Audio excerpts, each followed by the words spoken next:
Molto bene, vedo un clima sereno, mi fa piacere. Allora, cominciamo e parliamone. Immagina se io, insomma, svegliandomi in Italia, la prima cosa faccio il video e Cajuste che va e salta, però arriva Bresciani subito, arriva Brescianini non salta, anche se Cajuste è saltato, insomma, parliamone.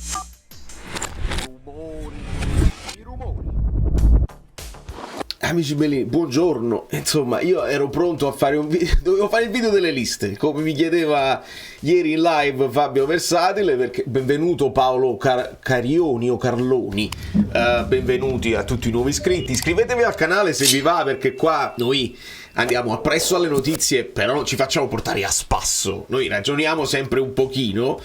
E se ci dicono no, quella arriva, Chiesa non esclude Neres, oppure l'ultima che avevo letto, il Napoli prova a fare Lukaku subito, se non ci riesce viene Neres. Ma cosa significa? Cosa può significare mai che ti vai a prendere un fantasista al posto della prima punta grossa? Quindi quando ci fanno sapere delle notizie, che poi non sono notizie perché la notizia è notizia quando è fatta, e purtroppo sappiamo che non vale solamente per il Napoli. Questa è una cosa che immediatamente nei video, sotto i video, i commenti che possono fare, che si possono sviluppare, ma mica saltano solo al Napoli, vedi il Chelsea, vedi Omorodion, vedi Pubil, come si chiama, l'Atalanta pure è saltata. E perché Summer? Chiaro, è perché Gabri Vega è chiarissimo. Noi è quella ricerca spasmodica di sapere le cose prima che siano concluse effettivamente, prima col tweet, la sciarpa e le scarpetti, il numero di maglia dei giocatori. Lì noi siamo convinti, e invece possono succedere delle cose, e sta succedendo veramente la qualunque, e un po' in tutto il mondo. Ci tengo a dirlo perché lo stiamo guardando, non dobbiamo essere solo napolicentrici e pensare che esiste solo il Napoli e le cose succedono solo a noi, succedono un po' in generale, solo che poi se a noi interessa il Napoli, che succedono in altre squadre delle cose ci interessa poco. Noi dobbiamo risolvere le cose nostre, perché siamo noi che dobbiamo ricrescere, ritornare dove ci compete e dove vogliamo stare, quindi almeno tra le prime 4, e poi competere per quando ti va la stagione straordinaria. E abbiamo del terreno da recuperare, come ci ha detto il nostro allenatore, dobbiamo lavorare. Benissimo, lavorare significa lavorare di tattica, mettere una squadra in campo che sia logica, che dia ai giocatori il massimo delle loro possibilità, li metti in condizioni di far bene rispetto alle loro caratteristiche principali, e questo è il lavoro un po' dell'allenatore. In più l'allenatore si prende anche un lavoro manageriale, perché Conte lo ha detto, io mi sento manager, io devo avere voce in capitolo quando si parla di mercato. Perché? Perché il Napoli ha dei paletti che Conte ci ha ricordato, ma che noi conosciamo molto bene, al di là dei sicari e di tutto quello che si dice e si racconta per prenderci in giro. Visti i paletti, Conte dice mi piacerebbe questo, ma è una storia non nuova, ragazzi.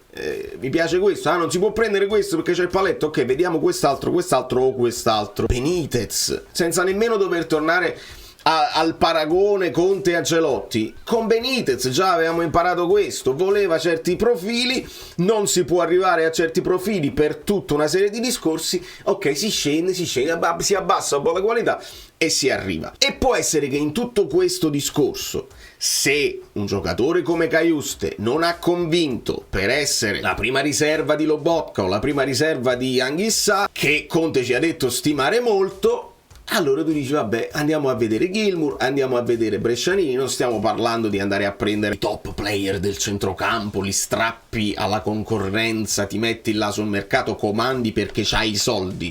Non c'hai niente, non hai in mano, i soldi ce li hai, poi non è detto che li vuoi spendere, non è detto che li puoi spendere, e non è detto che nonostante i soldi le trattative vadano a buon fine. L'esempio più assoluto che vi potete portare dietro in questo momento è l'offerta che ha avuto Vinicius Junior dalla Rapid. Molto bene, vedo un clima sereno, mi fa piacere. Allora,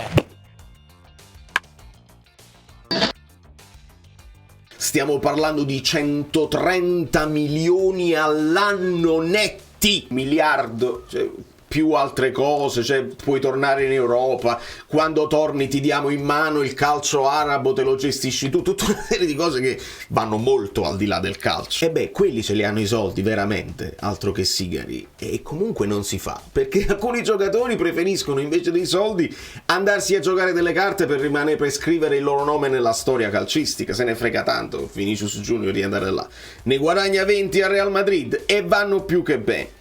Ecco perché i soldi non sono tutto nella vita, e nel calcio come nella vita si può vincere, perdere o pareggiare. E oggi noi abbiamo fatto 0-0. Perché? Perché se è vero che Cajuste, tutto fatto così, poi si è bloccato tutto, i dettagli ci arriveranno più in là. Magari adesso, mentre registro il video, escono nuovi dettagli, il Napoli magari twitta e ci chiarisce delle cose, oppure twitta in maniera piccata come fa molto spesso. Benvenuto Luca, adesso ne parliamo, iscriviti se sei iscritto al canale, lascia il like. Di conseguenza salta Cajuste che torna a Napoli. Nel frattempo ci hanno detto pure: no, Brescianini, non vi preoccupate, non salta, le visite mediche restano, fa le visite mediche, salta, o meglio è in stand by. Quando è che salta se un'altra squadra si inserisce nella figura dell'Atalanta, squadra che, vedete, anche l'Atalanta ha avuto dei problemi, non è riuscita a chiudere Pubil, perché Pubil non ha convinto. Dopo le visite mediche volevano rinegoziare il contratto e poi alla fine è saltato. Anche all'Atalanta. L'Atalanta è anche la squadra che si fa male un giocatore, si fa male Scamacca, vanno a prendere Retegui, 2 giorni, quanto vuoi questo? Ok, ti do qualcosa in più, si fa. E quindi può essere che l'Atalanta, visto che sta nel problema Cop Miners seriamente, Folorush, c'era stato il contatto, poi il Napoli dice di no, o almeno non si fa, o comunque prima c'era stato il dietrofront, il rinnovo di contratto. Guardate com'è complicato, come è complicato, e manna quante gatte deve pelare. Folorush bloccato, poi dopo fuori progetto anche lui, e si parla di Folorush alla Lazio. Quindi se sta cercando quel tipo di calciatore l'Atalanta, cioè un centrocampista che ha una propensione anche all'attacco, quindi noi stavamo facendo Folorush fuori alla Lazio e Brescianini dentro, evidentemente individuato da Conte come un profilo, quando abbassi il livello, che poteva tornare utile per la panchina, perché stiamo parlando della panchina.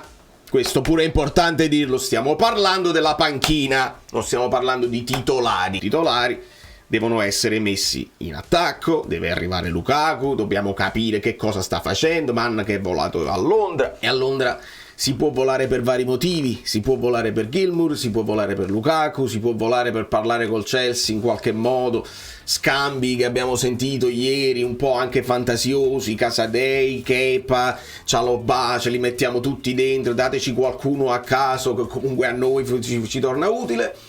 Ecco che il problema che mi viene in mente adesso è Gilmour non è tanto Brescianini, perché Brescianini doveva arrivare non solo numericamente ma anche a livello di ruolo al posto di Folorush. Facciamoci un giro nell'analisi tattica per le liste per rinfrescarci un po' le idee, e lo dobbiamo fare, siamo costrettissimi a farlo perché sento cose strane, e quindi allora questi sono i 17 che non sono 17 ma sono 18. Questi qua sono quelli che non sono in lista per il vivaio italiano, e questi non sono in lista per il vivaio Napoli. Quindi Gaetano, che sta ancora qua, se se ne va Gaetano non libera un cacchio di niente, quindi via Gaetano, non è successo assolutamente niente. Idem Zerbin, perché ci avevano detto forse Zerbin, ok, non liberano niente. Attenzione, Rafa Marini non occupa posto perché è under 22. Osimhen libera, se Osimhen va libera Lukaku, e quindi non lo muoviamo proprio. Abbiamo già un giocatore in più. Ora il giocatore in più, visto che abbiamo saputo che Mario Rui libero permesso, vatti a cercare una squadra, come se la debba cercare lui in prima persona, la deve cercare il suo procuratore, ma va benissimo. Mario Rui via? Perfetto, quindi siamo 17, questo è il gruppo squadra. 1, 2, 3, 4, 5, 6, 7, 8, 9, 10, 11, 12, 13, 14, 15, 16 e 17. Attenzione però, non vuoi mantenerti sicuramente Simeone, Khedira e Lukaku davanti, se ne può andare via uno e quindi si libera un posto. Facciamo che riusciamo a risolvere il problema di Shedid. Di conseguenza si libera un posto che può essere occupato da Neres, quindi immaginate Neres qua, perché è un attaccante e quindi un sottopunta, diciamo un trequartista, un esterno d'attacco, e lo puoi mettere qua. Dopodiché con i ruoli se la deve vedere Conte, non possiamo impazzire perché le coppie non sono fatte precise e accoppiate, ci sarà molta fluidità, Valerio fluido, e là è questione di avere intuizioni e di essere bravi. Ora Cajuste è andato via, doveva liberare Gilmour, ma se Cajuste torna a casa, Gilmour non può entrare, a meno che non decidi di prendere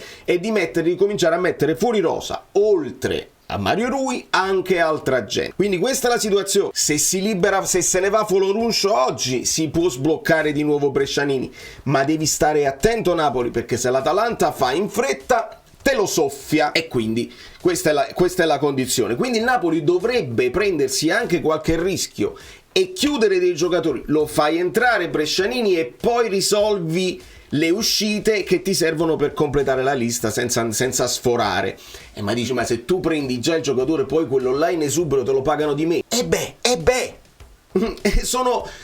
lo scotto da pagare quando non ti sei mosso in tempo, e adesso mancano signori, è il 13 agosto, la partita è dietro l'angolo e io aspetto la conferenza. Devo sentire la conferenza. Mi raccomando, è la conferenza solamente della partita, non si parla di mercato. Devo sentire la conferenza. Sentiamo di Nathan verso il Betis. Si parla di prestito, diritto di riscatto, quindi nemmeno l'obbligo. Di conseguenza abbiamo bocciato Lindstrom, Nathan, Cajuste, tutti i tre acquisti dell'anno scorso, la grande cosa visionaria, il grande mercato visionario, e poi nel contempo abbiamo bocciato anche tutti quelli, anche bocciato però senza risolverle le cose, tutti quelli che sono arrivati a gennaio, Traoré, Dendoncker, Gong, convince o no, Mazzocchi, convince o no, e quindi vi renderete conto che la situazione non è proprio della massima tranquillità. Quindi se va via Nathan si libera un posto.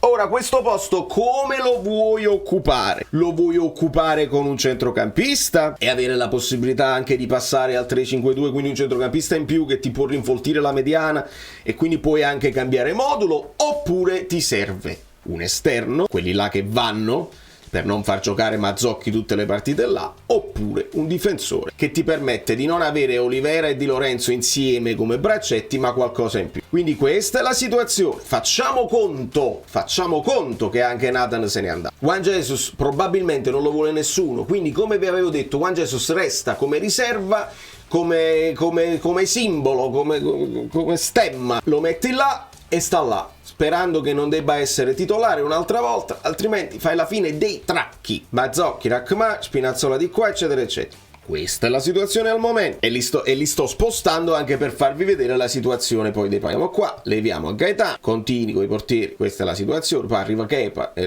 risolviamo tutto. Di Lorenzo sta qua, Politano sta qua, Raspadori sta qua al momento. Poi mi dite voi se volete fare già le griglie, perché il campionato comincia e questa squadra dove può arrivare in assoluto e dove può arrivare nei confronti di altre squadre che rispetto all'anno scorso qualcuna sta migliorando, qualcuna sta tenendo in mano, qualcuna sta facendo delle scommesse, ma alla fine quelli che devono recuperare terreno, ragazzi, rispetto all'anno scorso siamo noi. Lo ha detto Conte, non lo dico io. L'anno scorso si sono subiti questi gol, sono arrivati decimi. Questa è la situazione.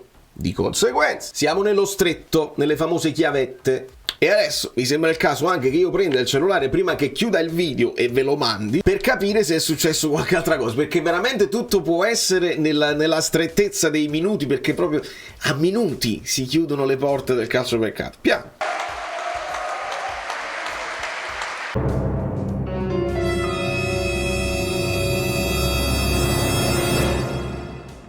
Vedete, trovo solamente un aggiornamento che ci dicono da Di Marzio, che dice: saltato il trasferimento di Brescianini al Napoli per le condizioni dell'obbligo cambiate dagli azzurri. Ieri ne abbiamo parlato in live, l'obbligo, ci dicevano l'obbligo di riscatto perché era un giocatore in prestito, cioè i soldi ce li abbiamo noi, ci accendiamo con i dollari arabi, ci accendiamo i sigari con i dollari arabi e non prendiamo un giocatore. Ci piace Foloruncio, hai deciso che ti piace Brescianini, Benito Pino al Frosinone sta in serie.